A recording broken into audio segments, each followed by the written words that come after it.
Home makers को अगर घर की छोटी छोटी प्रॉब्लम्स का भी सॉल्यूशन मिल जाए ना, तो उनके काम बहुत आसान हो जाते हैं। ये छोटी प्रॉब्लम्स दिखने में काफ़ी छोटी होती है और ऐसा लगता है इससे कोई फ़र्क नहीं पड़ेगा, लेकिन इनके सॉल्यूशंस अगर आप कर लें तो आपकी लाइफ भी ईजी हो जाएगी और आपके घर के काम भी आसान हो जाएंगे। आज बहुत सारे नए नए हैक्स आपके साथ शेयर कर रही हूँ और ये आपके बहुत काम में आने वाले हैं। तो चलिए स्टार्ट करते हैं आज का वीडियो। हेलो गाइज़, नमस्ते and welcome back. I hope आप आज का वीडियो एंजॉय करेंगे।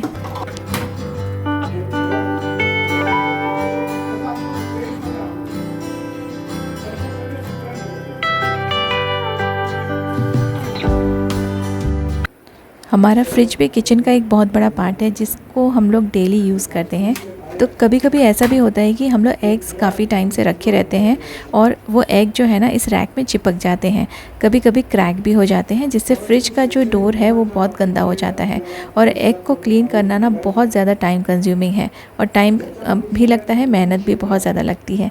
और इस प्रॉब्लम के बारे में ना हम लोग कभी डिस्कस नहीं करते हैं और इसको हम लोग इम्पॉर्टेंट भी नहीं समझते हैं। बस गंदा हो गया तो इसे साफ़ करते रहते हैं। तो जो एग का डोर होता है, एग का जो रैक होता है, इसे गंदा होने से बचाने के लिए, कभी भी ये टूटे नहीं यहाँ पे अंडे और यहाँ पे चिपके नहीं, उसके लिए आप एक बहुत ही छोटा सा सॉल्यूशन कर सकते हैं। मेरे पास ना ये कपकेक्स के जो पेपर्स होते हैं ना, ये रखे हुए थे और ये बहुत ही सस्ते में भी मिल जाते हैं। तो जितना हो सके छोटा वाला ले लीजिए। छोटा नहीं भी है तो ये आप थोड़ा सा प्रेस करके इन रैक्स में लगाएंगे तो ये आराम से अपने आप ही ये रैक्स का जो है ना वो शेप ले लेंगे। तो यहाँ पे मैं ये पेपर्स लगा रही हूँ और फिर इसके बाद आप इसमें एग्स रखिए। एग्स ना तो रैक से चिपकेंगे चाहे आप कितने दिन के बाद भी यूज़ करें, और ये ना अगर बाई चांस क्रैक वगैरह भी हो गए तो ये इस पेपर के अंदर ही रहेंगे और आपका जो डोर है और आपके जो रैक्स हैं फ्रिज के अंदर का कोई भी जो स्पेस है ना वो गंदा नहीं होगा और उसमें उसको साफ़ करने में आपको बहुत ज़्यादा समय नहीं लगेगा। तो ये आप छोटी सी चीज़ अगर यूज़ कर सकते हैं जो कि बहुत ज़्यादा कॉस्टली भी नहीं है और जिससे आपका काम भी नहीं बढ़ रहा है। आप कितने भी एग्स कितने भी दिन तक रख सकते हैं, ये दिखने में भी अच्छा दिखेगा और जो स्पेस है ना वो भी ख़राब नहीं होगा।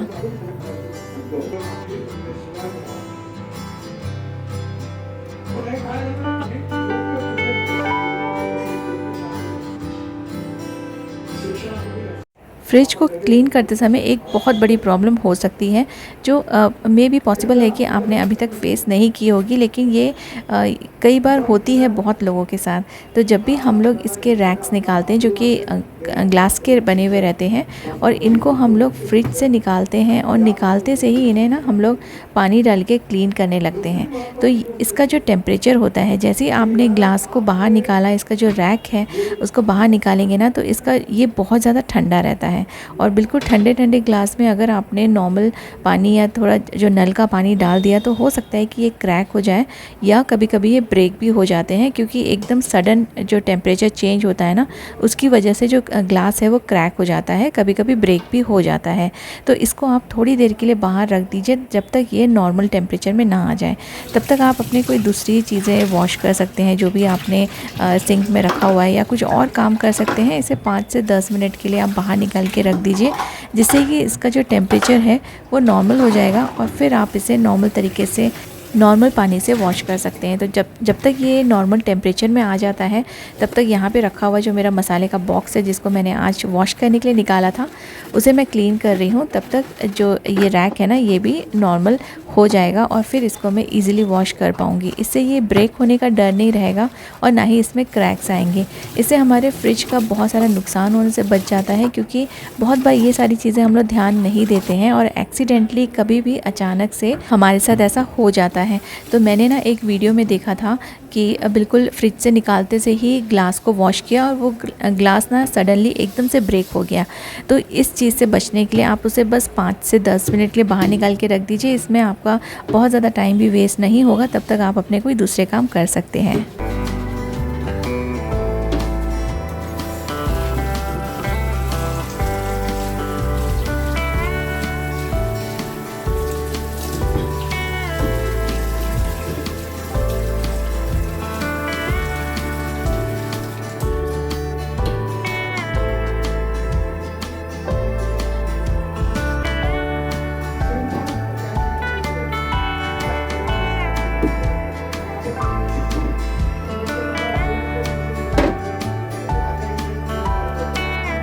किचन में मोस्टली जगह कम होती है, इसलिए डुप्लीकेट सामान रखने से आप हमेशा बचे रहिए। अगर एक कोई चीज़ है ना, तो सेम वैसी चीज़ दोबारा से ख़रीद के रखने की कोई भी ज़रूरत नहीं है हमारे किचन में। इससे हमारे किचन में जगह बची रहेगी और अननेसेसरी चीज़ें जमा नहीं होंगी। अब जैसे मुझे आज ये मसाले का बॉक्स वॉश करना है, तो इसका जो सामान है वो मैं कहाँ निकाल के रखूँ, ये एक बहुत बड़ा क्वेश्चन हो जाता है। और फिर ना दूसरा मेरे पास मसाले का बॉक्स नहीं है, क्योंकि मैं सेम चीज़ें नहीं ख़रीदती हूँ। तो यहाँ पे मैंने एक नॉर्मल बॉक्स ले लिया है, प्लास्टिक का ही बॉक्स है, और इसमें मैं यूज़ कर रही हूँ जो हमारे यूज़ एंड थ्रो ग्लासेस होते हैं ना, छोटे छोटे ग्लासेस रखे हुए थे मेरे पास, तो ये मैं यूज़ कर रही हूँ। आप कप्स भी यूज़ कर सकते हैं। तो इसमें मैं अपने मसाले अभी थोड़ी देर के लिए ट्रांसफ़र करके रख दूँगी, क्योंकि ना मसाले का बॉक्स जब धोते हैं तो उसको ड्राई होने के लिए टाइम लगता है, एकदम से उसको रिफ़िल करके नहीं रख सकते। तो जब तक वो ड्राई ना हो जाए और जब तक वो मैं वॉश ना कर लूँ, तब तक मैं ये वाला बॉक्स यूज़ कर लूँगी। और देखिए, इस तरह से आप ना एक ऑर्गेनाइज़र खुद ही घर में बना सकते हैं। अगर मसाले के बॉक्स आपके पास नहीं भी है, तो आप ऐसे कोई भी प्लास्टिक का आपके पास कंटेनर होगा वो ले लीजिए। स्टील का कंटेनर भी ले सकते हैं। मोस्टली स्टील के कंटेनर्स हमारे पास बहुत सारे रहते हैं, और उसमें ऐसे आप यूज़ एंड थ्रो कप्स डाल दीजिए या ग्लासेस डाल दीजिए, एक आप वुडन स्पून रख दीजिए, आपका मसाला बॉक्स रेडी है। तो अगर आपके पास मसाला बॉक्स नहीं है, तो आप घर में ही अपने मसाले बॉक्स को रेडी कर सकते हैं। तो ये काफ़ी अच्छा मुझे आइडिया लगा। और ये जो पेपर कप्स हैं, ये कुछ टाइम के बाद, कुछ महीनों के बाद आपको लगता है ख़राब हो गए, तो आप इसे फेंक सकते हैं और इन्हें रिप्लेस कर सकते हैं। लिक्विड हैंड वॉश रखने के लिए हम लोग बहुत सारे अलग अलग कंटेनर्स लेकर आते हैं। तो ये लिक्विड हैंड वॉश मैंने लिया था। अब इसमें प्रॉब्लम ये है कि जो ये स्टिकर्स लगे रहते हैं ना, इससे ये अच्छे नहीं लगते हैं दिखने में। तो ये स्टिकर्स को अगर आप रिमूव कर देंगे, तो ये नॉर्मली जैसे हम बाहर से ख़रीद के लाते हैं, ये कंटेनर वैसे ही दिखने लगेगा। तो बस इसको रिमूव करना बहुत ज़्यादा डिफ़िकल्ट नहीं है। इसको आप अच्छे से गीला कर लीजिए और थोड़ा सा आप साइड से जो स्टिकर है इसे निकाल लीजिए, और फिर धीरे से ना इसमें पानी डालते डालते आप स्टिकर को खींचेंगे, तो ये इजीली पूरा अच्छे से साफ़ तरीके से निकल जाएगा। और आपकी जो बॉटल है वो ऐसा लगेगा कि बाहर से आपने ख़रीद के लाई है। मोस्टली डीमार्ट वगैरह में मैंने देखा है ऐसे ट्रांसपेरेंट कंटेनर्स रहते हैं हैंड वॉश लिक्विड रखने के लिए। कहीं भी आप यूज़ कर सकते हैं किसी भी चीज़ को रखने के लिए। तो कोई भी लिक्विड रखने के लिए, जैसे हम लोग बर्तन धोने का जो लिक्विड रखते हैं, वो भी आप इसमें भर के रख सकते हैं। तो सिर्फ स्टिकर लगा रहने से ये दिखने में अच्छा नहीं लगता है। तो आप बस स्टिकर ऐसे रिमूव कर लीजिए, बहुत आसानी से स्टिकर रिमूव हो जाता है। हल्का सा खींचना है और फिर थोड़ा थोड़ा इसमें पानी डाल के आप इसको खींच लीजिए। ये बहुत ही अच्छे तरीके से निकल जाएगा, कहीं भी इसमें स्टिकीपना नहीं रहेगा। और देखिए, ये ऐसा लगेगा जैसे आपने बाहर से ख़रीद के लाया है। सिंपल सा ट्रिक यूज़ करके बहुत सारी चीज़ें हम लोग घर पे ऐसे यूज़ कर सकते हैं, और ऐसा लगता है कि जैसे हमने बाहर से अलग से इन सब चीज़ों को ख़रीदा हुआ है।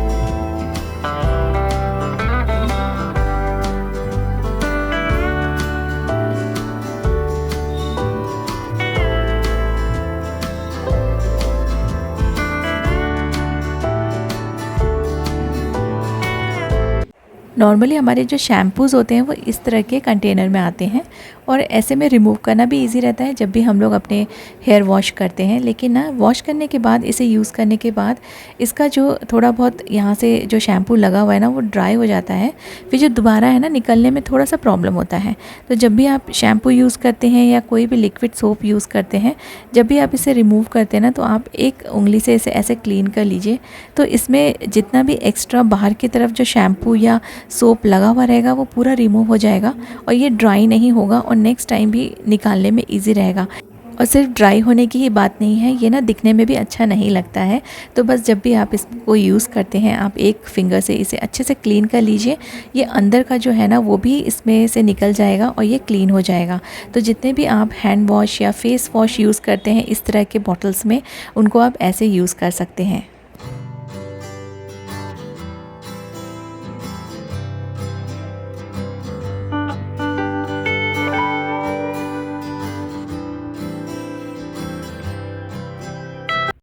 हमारे पास कुछ इम्पॉर्टेंट डॉक्यूमेंट्स होते हैं, और कुछ जैसे पासपोर्ट साइज़ की फ़ोटोज़ हो गई, या पासपोर्ट हो गए, बैंक के जो चेक बुक्स हो गए, पासबुक्स हो गए, ये सारी चीज़ें ना बहुत ज़्यादा इम्पॉर्टेंट होती हैं। लेकिन कभी कभी जब इनकी बहुत ज़्यादा ज़रूरत पड़ती है, एकदम सडनली कभी ज़रूरत पड़ जाती है, तो ये मिलते नहीं हैं। तो इन सब चीज़ों को, ये क्योंकि इम्पॉर्टेंट चीज़ें हैं, तो इनको आप अच्छे से रखिए। हम लोग बहुत सारे अपने घर में चीज़ें संभाल के रखते हैं, तो ये चीज़ें भी तो इम्पॉर्टेंट है, इनको भी आप अच्छे से रख सकते हैं। इसके लिए भी मैं एक ऐसा फ्लैट वाला, जो बहुत ज़्यादा ब्रॉड ना हो और बहुत ज़्यादा बड़ा ना हो और आपके वार्डरोब में ईज़िली फिट आ जाए, ऐसा मैं नैरो सा थोड़ा सा फ्लैट वाला बॉक्स यूज़ करती हूँ। और इसके ऊपर आप टैग लगा के भी रख सकते हैं कि इसके अंदर आपने क्या क्या रखा है। अदरवाइज़ ये ट्रांसपेरेंट है तो वैसे ही आपको दिख जाएगा, लेकिन आप अगर ऊपर से लगा के रख सकते हैं तो वो और भी ज़्यादा अच्छा हो जाता है। तो ये सारी चीज़ें, इंपॉर्टेंट चीज़ें आप ऐसे ऑर्गेनाइज़ करके रख सकते हैं, क्योंकि इनकी ज़रूरत कभी भी पड़ती है और टाइम पे ना कोई चीज़ें नहीं मिले तो हमारा टाइम भी वेस्ट होता है। मोस्टली हम लोग अपनी कीज़ को एक साथ एक ही की चेन में रखते हैं, लेकिन जब अलग अलग डोर्स में यूज़ करना है तो इनको एक साथ रख के कोई भी फ़ायदा नहीं है। क्योंकि आप अगर बेडरूम में आपको वो लॉक खोलना है तो आपको फिर पूरा दूसरे रूम में जाना पड़ेगा, वहाँ से वो पूरा चाबी का गुच्छा लेकर आना पड़ेगा।